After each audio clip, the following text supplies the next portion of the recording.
Yo, welcome back to the channel. So, here we are in a village somewhere south of the capital of Antananarivo, Madagascar. So I've just seen some rabbits for sale on the side of the road. About 50 of them. I think they're for food, like it's a speciality, isn't it? Like a novelty food. Novelty? Is it novelty? Not novelty. Whatever. I'm pretty certain that French people like rabbit. So with it being a French ex-colony, in Madagascar they like rabbit too, I guess.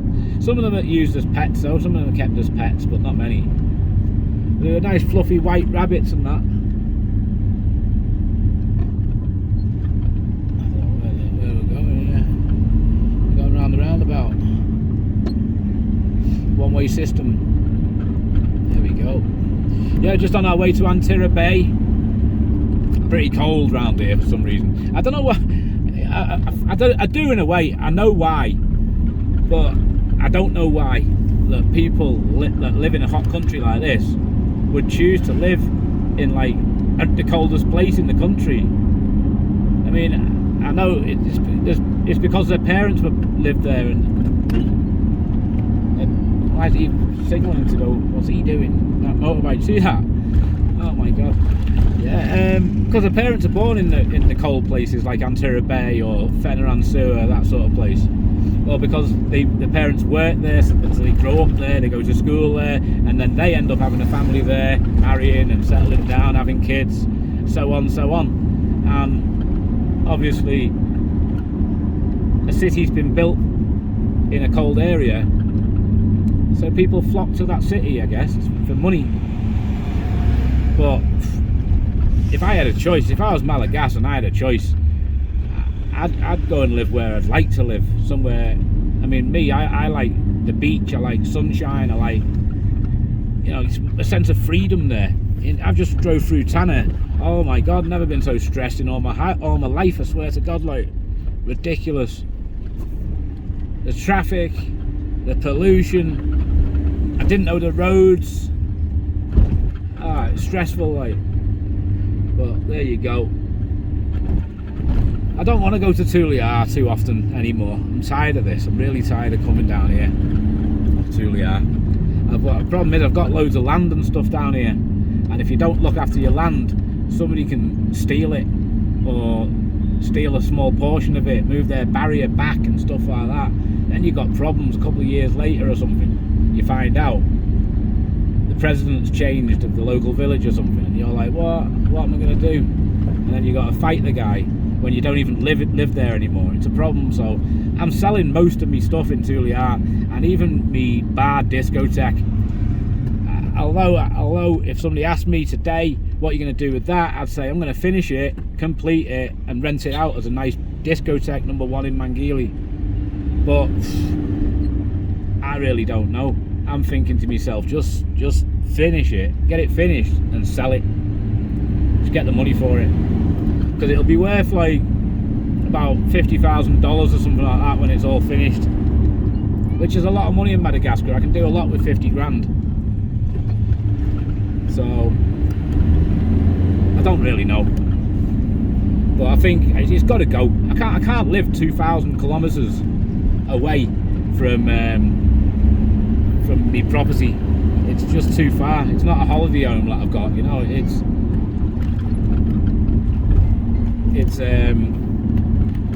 property everywhere. We're talking about, I've got like about 4.5 hectares of farmland, which I am going to keep. I'm going to keep that, but I'm going to get a farmer to farm it.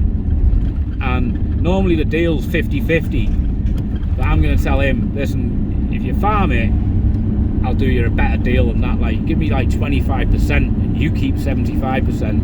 You pay for the seed and stuff like that to farm the land, and then I'm using the land, so it's mine. You know, people know, yeah, the foreigner is still using that land, even though it's not foreigner owned.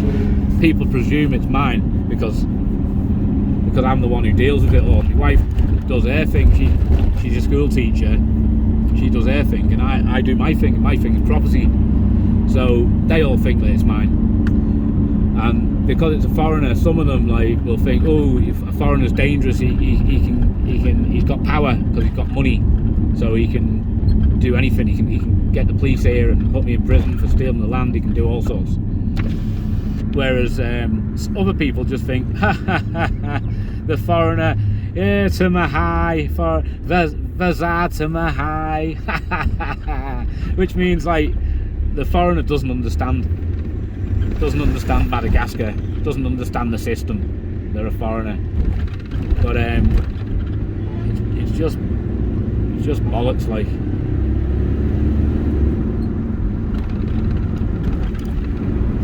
So, because I understand the system, so I don't want to lose my land, but you can have problems, especially if you're not dealing with it. I've got a few small plots of land, just little plots of land worth like $500 each plot, and that pain in the ass. Like, I should have never bought it. Don't do it. Like, if you're a foreigner, don't buy tiny little pathetic plots of land. If you're going to buy a plot of land, you want minimum. If you're not too interested in gardening, or you don't want a garden space, too much garden space, 500 meters square. If you want a bit of garden and a little driveway and somewhere to park your car and room to build a garage, 1,000 meters square. If you want loads of space, a big garden, you've always dreamt of moving out of a poxy little bedsit in Paris or London or somewhere, and you've always dreamt of living with a nice big garden, so you've got loads of space, 3,000 meters. If you want to be the king, 5,000 square meters. But you really don't need 5,000 square meters. It's huge, 5,000 square meters for a private house. Now, I did do a video the other day about property, about buying property in Madagascar, whether you should buy or whether you should rent property. And a few people commented different things, like, well, why not? You don't know what situation people are in. Maybe they've got like loads of money and they're happy to just spend some. They don't care about it. They've got loads of money. But obviously, I'm all about about passive income and about yield on asset, and having no. I mean, I believe you need loads of assets and as few liabilities as possible. That's the Robert Kiyosaki way. Right? You need passive income, the Warren Buffett way. Yeah. So I mean, all these, I have idols that I follow and people like Ben Franklin, Warren Buffett, Bill Gates, Jim Rogers. There's a load of decent people that have got, and I take a little bit from everybody and put my own plan together, and it's safe. My money's safe because it's invested mostly overseas. But here I do have, like, I don't know, maybe a couple of $100,000 in Madagascar invested, or basically gifted to my wife, should we say. It's her assets. So, and I run them for her. I help her to run them by doing everything, basically. But would I build a house myself? Yeah, I would do, because I'm fairly young. And I've got a family in Madagascar, which I don't mind giving everything I've got, everything in the world, to my Malagasy family.